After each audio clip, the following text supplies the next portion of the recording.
ദുൽഖറിന്റെ Adaar item വരുന്നു. കാരണം I am game still ഈ പറഞ്ഞ പോലെ ഓണത്തിന് റിലീസാണ്. അതിന്റെ വർക്കുകളെല്ലാം കഴിഞ്ഞ്, ഷൂട്ടിംഗ് എല്ലാം കഴിഞ്ഞ്, ബാക്കിയുള്ള പ്രീ പ്രൊഡക്ഷൻ വർക്കുകളും പോസ്റ്റ് പ്രൊഡക്ഷൻ വർക്കുകളും എല്ലാം കഴിഞ്ഞ് ഈ പടം റിലീസ് ചെയ്യുന്നത് ഓണത്തിന് തന്നെയാണ്. ഭയങ്കര പ്രതീക്ഷയുള്ള സിനിമയാണ്. നഹാസ് ആണ് സംവിധാനം. RDXന് ശേഷം ഒരു മെഗാ ഹിറ്റ് കുറഞ്ഞൊന്നും അത് പ്രതീക്ഷിക്കുന്നില്ല. പക്ഷെ ഇത് കഴിഞ്ഞിട്ടുള്ള ഏറ്റവും ലേറ്റസ്റ്റ് ന്യൂസ്, നേരത്തെ റൂമേഴ്സ് ഉണ്ടായിരുന്നു, സ്ട്രോങ് റൂമേഴ്സ്, ദുൽഖർ ചെയ്യുന്ന അടുത്ത പടം ജിത്തു മാധവനോടൊപ്പമാണ്. ജിത്തു മാധവനാണെങ്കിൽ ആദ്യത്തെ സിനിമ രോമാഞ്ചം, രണ്ടാമത്തെ സിനിമ ആവേശം, മൂന്നാമത്തെ സിനിമ സൂര്യ 47 ആണെന്ന് തോന്നുന്നു, 47 48. അതിനകത്ത് സൂര്യയുണ്ട്, നസ്ലിനുണ്ട്, നസ്രിയ ഉണ്ട്. അതെന്തായാലും ഒരു മിനിമം ഗ്യാരണ്ടി അതും ചിലപ്പോൾ സൂപ്പർ മെഗാ ഹിറ്റ് ആയിരിക്കും. അത് കഴിഞ്ഞ് ജിത്തു മാധവനും ആരുമായിട്ട് ഒന്നിക്കുകയാണ്, ദുൽഖറുമായിട്ട് ഒന്നിക്കുകയാണ്.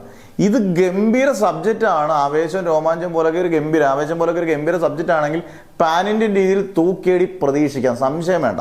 എന്തായാലും ദുൽഖറിന്റെ ലൈനപ്പുകളൊക്കെ സൂപ്പറായിട്ട് വന്നിട്ടുണ്ട് താനും.